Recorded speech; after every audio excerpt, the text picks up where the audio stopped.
अवधूत चिंतन श्री गुरुदेव दत्त श्री स्वामी समर्थ महाराज की जय। स्वामी दत्त सेवा या चॅनलवर तुम्हा सर्वांचे खूप खूप स्वागत। तुम्हा सर्वांचं आरोग्य उत्तमाचं राहू दे, राहिलेलं आयुष्य आरोग्यदायी जाऊ दे, तुम्हा सगळ्यांना दीर्घायुष्य मिळू दे अशी मी स्वामी चरणी प्रार्थना करते आणि माझ्या व्हिडिओला सुरुवात करते। गुरुपौर्णिमा म्हणजे गुरूंना कृतज्ञता व्यक्त करण्यासाठी जो दिवस असतो त्या दिवसाला आपण गुरुपौर्णिमा म्हणून साजरी करतो। ही गुरुपौर्णिमा कधी आहे तर 10 जुलैला।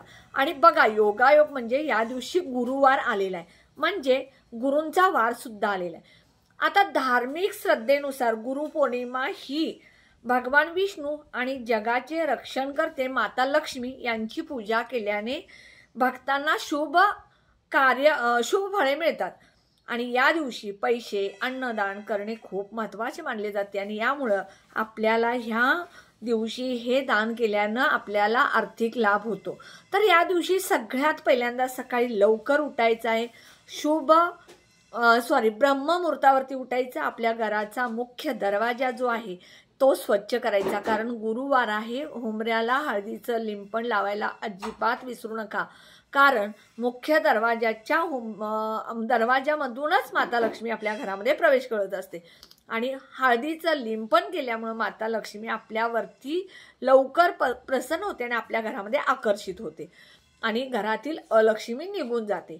तर या दिवशी सकाळी तुम्ही लवकर उठायचं आणि सगळ्यात पहिल्यांदा आई वडिलांचे पाय स्वच्छ धुवायचे, त्यांचे पाय पुसायचे, त्यांच्या पायाला हळदी कुंकू लावायचं, त्यांच्या पायावरती अखंड तांदूळ हळदी कुंकू लावलेले अक्षता अर्पण करायचे, एक एक फूल अर्पण करायचं आणि त्यांच्या चरणावरती तुमचं मस्तक ठेवून त्यांची कृतज्ञता पहिल्यांदा व्यक्त करायची, कारण ह्या आई वडिलांमुळे आपल्याला हे सुंदर जग बघायला मिळालेलं असतं आणि आपण आज जे आहोत ते आपल्या आई वडिलांमुळे आहोत ह्याचं सगळ्यात भान ठेवून पहिला आई वडिलांची पूजा करा।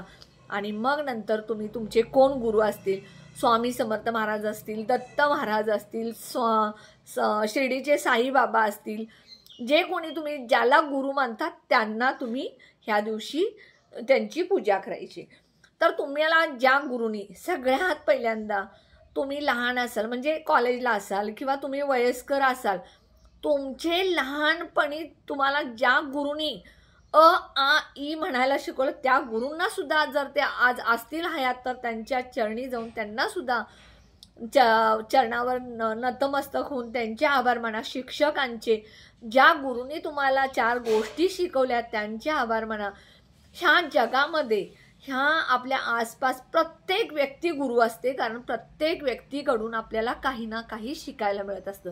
त्यामुळं या दिवशी तुम्ही प्रत्येकाचे आभार माना, कृतज्ञता व्यक्त करा। काही आपल्याला फरक पडत नाही, आपलं काही नुकसान होत नाही कुणाचं तरी कृतज्ञता व्यक्त केल्यामुळे किंवा आभार मानल्यामुळे। आणि तुम्ही नक्की हे करा। आपल्या मुलांचे सुद्धा आपण त्या दिवशी कृतज्ञता व्यक्त करायची। मुलांचे सुद्धा आपण या दिवशी चरण धुवायचे, त्यांचे चरणाची पूजा करायची, कारण आपल्या मुलांकडून सुद्धा आपल्याला काही ना काही गोष्टी शिकायला मिळत असतात। त्यामुळे ह्या गोष्टी या दिवशी गुरुपौर्णिमे दिवशी नक्की करा। आता स्वामी समर्थ महाराज तुमचे गुरु असतील, दत्त महाराज गुरु असतील, सेवागिरी महाराज असतील, गजानन महाराज असतील, जे कोणी तुम्ही गुरु मानतात त्या गुरूंची मूर्ती तुम्ही तामणमध्ये ठेवायचं। त्या मूर्तीला पहिल्यांदा सगळ्यात गार पाण्यानं स्वच्छ धुवायचं, पंचामृतनं अभिषेक करायचं। मग पंचामृत म्हणजे काय? दूध, मध, दही, तूप आणि साखर ह्या 5 वस्तूपासून बनवलेलं जे दूध आहे त्याला पंचामृत म्हणायचं। आणि ह्या पंचामृतपासून तुम्ही जे गुरु मानता दत्त महाराज, स्वामी समर्थ महाराज, गजानन महाराज त्यांना अभिषेक घालायचा, मूर्ती स्वच्छ पुसायची, हिनाचं अत्तर लावायचं। तुम्ही आदल्या दिवशी महाराजांसाठी नवीन वस्त्र आणून ठेवा। आसन असेल त्याच्या बाजूला जे तक्के असतात, लोड असतात ते आणून ठेवा, त्यांचा फेटा आणून ठेवा, ह्या सगळ्या वस्तू आणून ठेवा। त्या वस्तू त्यांना त्या दिवशी अभिषेक घालून स्वच्छ पुसल्यानंतर हिनाचं अत्तर लावल्यानंतर ती सगळी नवीन वस्त्र त्यांना घाला, अष्टगंध लावा आणि त्यानंतर तुम्ही पिवळं फुल अर्पण करा।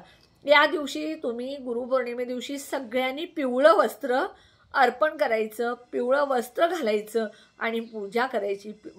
आसन सुद्धा पिवळं घ्यायचं आणि त्यानंतर तुम्ही गुरुपौर्णिमा म्हणजे आपल्या स्वामी सेवेकरांना, स्वामी भक्तांना एक दिवाळीपेक्षा अतिशय महत्त्वाचा हा सण असतो, त्यामुळे पुरणपोळी करा. कांद्याचे भजी आवडतात महाराजांना, ते नैवेद्य म्हणून दाखवा. बेसनाचे लाडू दाखवा. केळी, पिवळ्या पदार्थ जे काय तुम्हाला शक्य होईल त्याचं नैवेद्य तुम्ही महाराजांना दाखवा. दत्त महाराज असू देत, गजानन महाराज असू द्या, स्वामी समर्थ महाराज असू द्या, त्यांना हा नैवेद्य दाखवा. या दिवशी संपूर्ण दिवसभर तुम्ही दत्त महाराजांचा असेल तर दिगंबरा दिगंबरा श्रीपाद वल्लभ दिगंबरा म्हणा. स्वामी समर्थ असेल तर श्री स्वामी समर्थ, जय जय स्वामी समर्थ हा मंत्र म्हणा. गजानन महाराजांचे तुम्ही भक्त असाल, गणगणगणात बोते हा म्हणा. कुठलाही मंत्र तुम्ही ज्या गुरुना म्हणता त्याचा मंत्र तुम्ही दिवसभर पठण करा. आणि या दिवशी 11 माळी स्वामी समर्थ जप करा. गजानन महाराजांचा जप करा, दत्त महाराजांचा जप करा 11 माळी. सारा अमृतचा संपूर्ण पारायण करा. शक्य असेल तर 1 दिवसीय तुम्ही कुठल्याही मंदिरात जाऊन, किंवा तुम्हाला शक्य असेल तुम्हाला घरामध्ये करता येत असेल तर 1 दिवस गुरुचरित्राचं पारायण सुद्धा तुम्ही या दिवशी करा. 14वा अध्याय वाचा, 18वा अध्याय वाचा, घोर कष्टोद्रम स्तोत्र वाचा. ह्या सगळ्या गोष्टी तुम्ही ह्या दिवशी करायच्या आणि दिवसभर नामस्मरणात राहायचं, गुरूंची सेवा करायची. हे करत असताना तुमच्या घरामध्ये ज्या व्यक्ती आहेत, आई वडील असतील, पती असेल, मुलं असतील, जे कोणी तुमच्या घरामध्ये असेल त्यांच्याकडे लक्ष द्या. त्यांची सुद्धा वेळच्या वेळी खाणं पिणं जे काय ते करा. गोळ्या असतील, आईवडिलांचं आजारपण असेल त्यांच्या सेवा पहिला करा आणि मग हे सगळं करा. जर तुम्ही तुमचे आई वडील उपाशी, मुलं उपाशी, पती उपाशी ठेवून जर ह्या सेवा करत असाल तर कधीच तुम्हाला गुरु प्रसन्न होणार नाही. त्यामुळं सगळ्यात पहिल्यांदा तुमचे आई वडील, सासू सासरे, पती, मुलं जे काय तुमच्या घरामध्ये असतील त्यांना सगळ्यांना पहिल्यांदा पोटभर खायला घाला, त्यांची सेवा करा आणि मग ह्या सेवा करा. तरच तुम्हाला सगळं त्याचं पुण्य मिळेल. आणि या दिवशी कुठल्याही तीर्थक्षेत्री जाता आलं, नरसेवाडी असेल, स्वामी समर्थ महाराजांच्या केंद्रात असेल किंवा अक्कलकोट असेल. मी सुद्धा, मला ह्या दिवशी खूप इच्छा होती की अक्कलकोटला जायची, पण कसं होणार, जर मी समजा अक्कलकोटला गेले तर दिवसभर माझ्या घरातल्या सेवा राहणार, पूजा राहणार, अभिषेक राहणार. माझा दररोज कच्च्या दुधानं स्वामी समर्थ महाराजांना अभिषेक असतो. हा अभिषेक माझा त्या दिवशी राहणार, कारण आपण लवकर उठून जायचा प्रयत्न करतो, लांब आहे त्यामुळे यायला उशीर होतो. ह्या सगळ्या गोष्टी घडतात, त्यामुळे मी ह्या दिवशी जाणार नाही. पण अजून एक महत्त्वाचं, आमच्या घरापासून नरसिंहवाडी 6 किलोमीटर अंतरावर आहे आणि मी प्रत्येक पौर्णिमेला नरसिंहवाडीला चालत जाते. ह्या सुद्धा पौर्णिमेला मी सकाळी लवकर उठून गुरुपौर्णिमेला दत्त महाराजांच्या आणि स्वामी समर्थांच्या केंद्रात नक्की जाणार आहे. तिथं व्हिडिओ करू देत नाहीत, पण बाहेरून तुम्हाला जेवढं मला शक्य होईल तेवढा व्हिडिओ तुम्हाला मी यूट्यूबला टाकेन. व्हिडिओ कसा वाटला कमेंटमध्ये सांगा.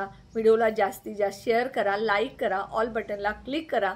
त्यामुळे माझे छोटे छोटे उपाय सेवा तोडगे करतील. आणि सगळ्यांना गुरुपौर्णिमेच्या खूप खूप शुभेच्छा. आई वडिलांची सेवा, आई वडीलच गुरु, पती गुरु, मुलं गुरु आणि प्रत्येक व्यक्ती गुरु हे लक्षात ठेवून त्या दिवशी सगळ्यांचा आदर करा, दान करा आणि माझ्या व्हिडिओला जास्तीत जास्त सबस्क्राईब करा. श्री स्वामी समर्थ.